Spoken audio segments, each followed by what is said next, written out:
Leo tunaenda katika hidden gem hii ambayo bila shaka ni mojawapo ya hidden gem bora kabisa kuwahi kutokea katika maeneo haya. Kama kawaida, safari yetu inaanzia Gilgil Highway.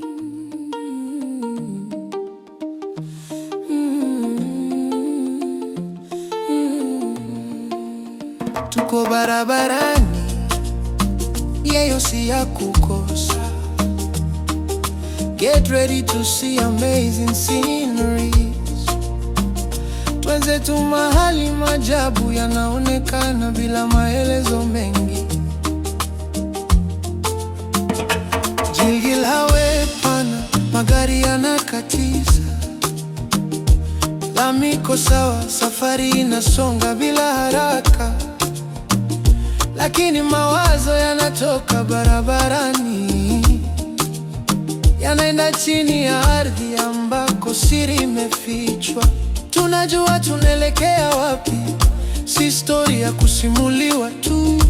Ni mahali maji yanatoka moto, bila moto kuonekana juu. Unajiuliza kimoyo moyo, nani aliweka moto chini ya ardhi? Hakuna kelele, hakuna signboard kubwa, lakini ukweli unangoja mbele. Kama usafiri wako ni wa matatu, unashukia katika sehemu hii inayofahamika kama Dot na kuchukua pikipiki ambayo unalipa 150. Maji moto yanachipuka tu, kama ardhi imepewa kazi yake.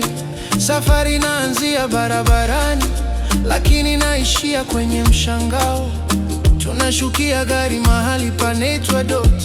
Jina limetoka mbali, diatomite, ardhi nyeupe. Historia yake iko chini, watu wa hapa wanajua. Sisi tunajifunza hapa. Kuna magari mengi, ni mwanzo wa kuacha lami. Tunaachana na kelele za highway, tunaingia kwenye ukimya unaongea. Kutoka Dot hadi mbele kidogo, hakuna matatu za kwenda huku, ni boda boda sasa. Safari inakuwa halisi. Kutoka Gilgil Highway hadi Dot, kutoka Dot hadi boda boda. Kila hatua inatutoa mjini, inatukaribisha kwenye siri ya ardhi. Tunapanda boda boda, vumbi kidogo, upepo unatuambia karibu. Njia ni nyembamba lakini imara, kila mita inatukaribia muujiza. Alafu unafika na uhitaji mtu akwambie. Unahisi joto kabla hata ya kuona maji. Ardhi yenyewe inajitangaza. Hakuna mabomba, hakuna mashine, hakuna mtu anayechemsha kitu. Maji yanatoka ardhini yakiwa moto, kama ujumbe wa kimya kimya kwa anayeshangaa. Tumefika mahali muujiza unaonekana. Maji moto yanazungumza yenyewe. Tulishuka Dot tukapanda boda boda, sasa macho yanashuhudia. Si kila safari ni ya mbali, zingine ni za kuelewa dunia.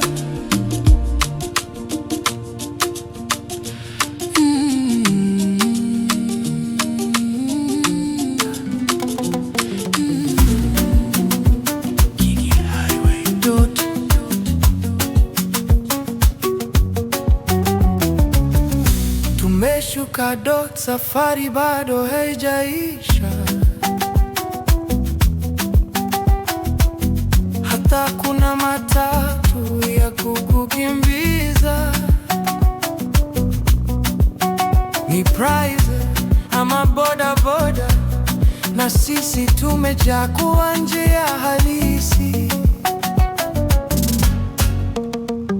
150 mkononi, ya kufika mahali pa tofauti. Sio safari ya haraka, ni safari ya kuangalia, kusikia, kufurahia. Boda inaanza kupanda, upepo na kupita pole pole, kelele za highway zinabaki nyuma, mbele ni mazingira yanayoodea. Kutoka Dota ni maji moto, Utanzi Fifibo, hakuna matatu ni boda tu, mazingira ya kupendeza, macho yanashiba. Safari fupi lakini inabaki kichwani. Vilima inajitokeza taratibu, vilima vinacheza na jua, miti yake asili imesimama imara kama walinzi wa njia tunapopita. Hapa hewa ni safi, hapa ardhi ina rangi yake, unaona mbali, unajisikia karibu, na kila kona ina picha yake. Njia inapinda, inapanda, lakini boda inasonga kuu. Hakuna haraka, kila mita ni story. Kutoka Dota hadi maji moto, Utanzi Fifibo, private ama boda boda, hakuna kelele za mjini hapa, ni vilima, miti na utulivu. Kabla hata hujafika, unahisi kuna kitu mbele, joto linapanda kidogo, ardhi inaanza kukuambia ukweli wake. Tumefika maji moto, mahali maji yanatoka moto bila mtu. Tulitoka tukapanda boda, safari ya mazingira na mchanga.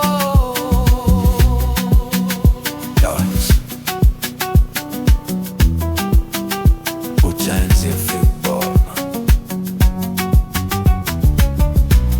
boda boda, maji moto. Haya mayo yanaitanishwa na maji moto. Njia iko wazi, safari inaendelea, lakini kabla tujafika, hebu nikuulize. Tumepanda boda, safari inaanza pole pole, milima mbele, vilima pembeni, miti ya kiasili na tupungia mkono, mazingira natuliza hata kabla hujafika. Hakuna matatu hapa, ni private ama boda boda tu, 150 na unafika mahali pa tofauti. Kabla hata maji hujaonekana, unahisi kuna kitu mbele, ardhi inaongea kwa ukimya, na safari inakuwa zaidi ya kufika. Ulishawahi fika maji moto, au bado iko kwenye listi yako? Kama ulifika, ilikuwaje? Joto la maji, mazingira, ile safari yenyewe? Niambie kwa comment zako, experience yako ilikuwa ipi? Sisi bado tuko njiani, macho ya choki, kila kona ni view, kila mita ni story. Vilima vinapanda, milima inajitokeza, hapa mtu anatembea na mawazo yake. Unasahau kelele za mjini, unabaki na sauti ya upepo, na unajiuliza, wengine walihisi nini walipofika hapa?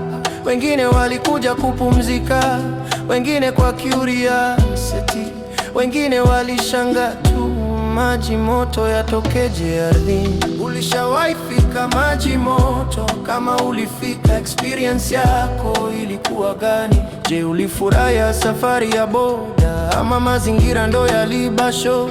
Kama hujawahi fika, je, ungependa kuja? Na kama uliwahi fika, ni kitu gani kilikubaki kichwani? Dota hadi maji moto, safari fupi lakini na chalama.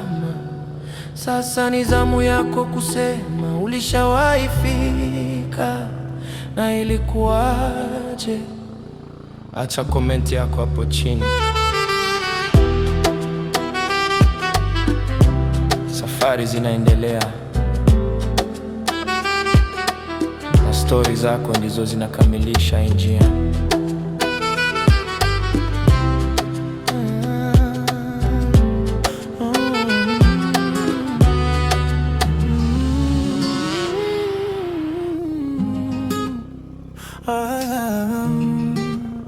Hapa njiani bado, na labda unaona maji yanapita barabarani. Ukiangalia haraka unasema mvua, lakini ngoja nikueleze. Haya maji unayoyaona yanatiririka njiani, hayajatoka mbinguni, yametoka ardhini. Chanzo chake ni maji moto yenyewe, spring ile ile iliyoko mbele yetu. Watu wa hapa wameweka pipe zao, wametega maji kutoka kwenye spring. Sio uchawi, ni matumizi ya mazingira. Maji yanatoka pale pale yanakozaliwa, kwa sababu eneo ni la mteremko. Maji yanakuja yenyewe bila kusukumwa.